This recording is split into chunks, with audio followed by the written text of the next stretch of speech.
Hey guys, how's it going? It's 8-Bit Eric. Welcome back to the channel. So earlier this week, the Medium came out on the Xbox Series X. I played it. I did a full live stream of it and a review. If you guys want to check it out, it's on the channel. I have both the review and the live stream up for those who want to watch it. Personally, to give my quick thoughts on it, I thought it was interesting. I loved the atmosphere of it and the whole concept. It was one of my most anticipated games in quite some time, but I felt it was a little lacking in some departments. More specifically, the combat. I felt the combat was next to nothing. There was like no real reason to feel scared or on edge because your life in the game really didn't feel at stake. It was more just mostly puzzle solving and a narrative like ambience about it, which by no means was it a terrible game. Honestly, it's worth at least a playthrough. It's on Game Pass if you haven't played it yet. But this is about the Medium. It's not a review, but it's about the Medium. It's about good news for the developer. So the Medium is profitable just after a few days. The game uses a unique split-screen perspective. We were quite impressed with it in our review. So this is a writing from GameSpot, who's talking about the recent success that the Medium had. Which is good, considering, most people say Microsoft needs exclusives for their Xbox. Well, here's one right here. So it's the Medium, a game that only released a few days ago and also launched on Xbox Game Pass, has already managed to cover its production and marketing cost. Now the future sales Bluebird team makes on the unique core title will be profit. Not too bad for a game that only released on two platforms, so PC and Xbox.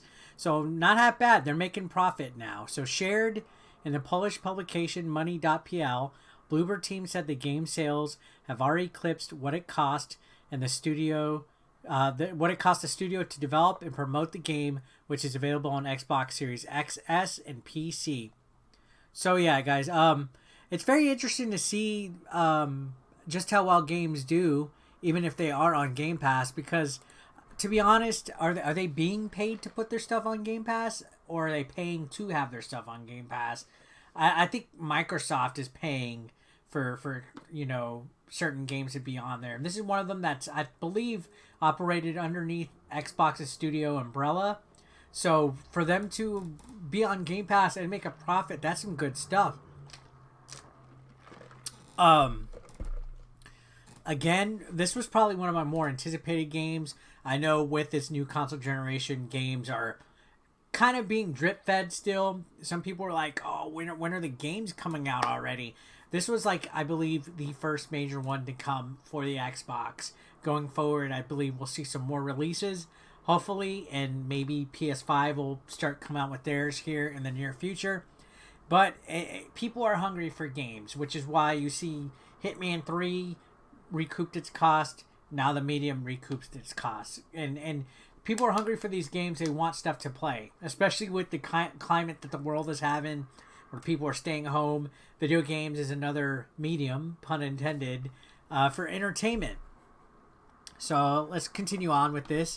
It says it's also available on Xbox Game Pass for the platforms, but unlike many other Game Pass titles, it isn't on Xbox One. This makes its profitability even more impressive, as the Series XS has only a fraction of the install base as the older console. So that's a good point. This is very, very specifically a next-gen title. It's not on the Xbox One at all. So for it to be doing this good and be on Game Pass is very impressive. Rest assured, we probably will be getting a sequel to the Medium because of its results. So it goes on to say it's unclear how Game Pass factored into the sales figures, or if it managed to turn a profit even before factoring this in. Again, they kind of, in the past, Phil Spencer's talked about Game Pass and said it is sustainable for right now. They haven't never really gone into detail about how a Game Pass agreement works.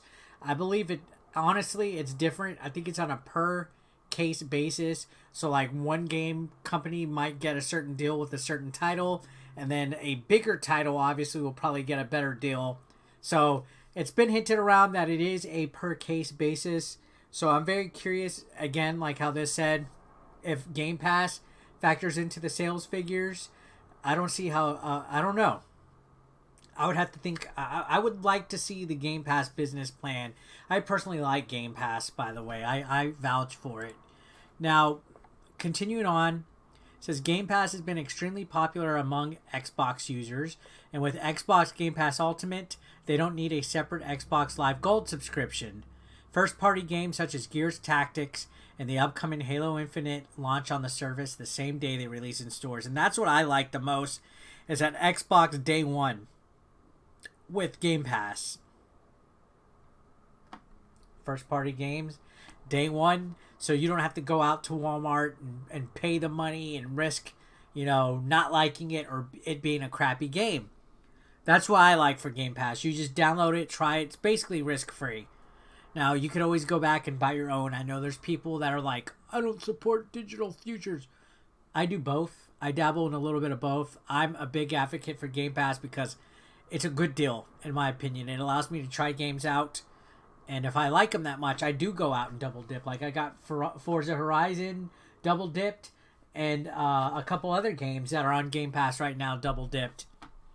Now, to continue on, this talks a little bit more about the Medium. It says the Medium uses a unique gameplay hook with a split-screen view that allows you to see into more than one realm at once, which is useful for solving puzzles and likely for having your pants scared off. Which was a cool gameplay mechanic. If you watch my review, I talk about it in a little bit more in depth. Bloober has honed its craft over the last several years with horror games like Blair Witch and Layers of Fear 2, which I like both of those games. But this is arguably its highest profile game to date because it isn't a first-part Microsoft game and may not stay on Game Pass permanently. If you want to play it, we suggest doing so sooner rather than later. Now, I think it needs to be an exclusive Xbox game. Right now it is. I'm not sure if it'll eventually be moved over to the other consoles, like PlayStation. If it does, then that's a bad move. I think Microsoft needs to keep this an exclusive by any means. Or it just might be too late, actually. Anyways, very interesting read. I keep reading different information on whether it's exclusive or not. Like this just said it's not, but I've heard and read from elsewhere that it is. I'm under the impression that it is. So who knows? Maybe it's not going to be Game Pass exclusive for a while. I have no clue. Anyways, pretty interesting story about it. I'm glad they turned their profit. We probably will be seeing a sequel eventually. Let me know your thoughts of the Medium. If you've gotten to try it out, what did you think? And thanks a lot for watching. Subscribe if you haven't. I'll see you guys on the next one.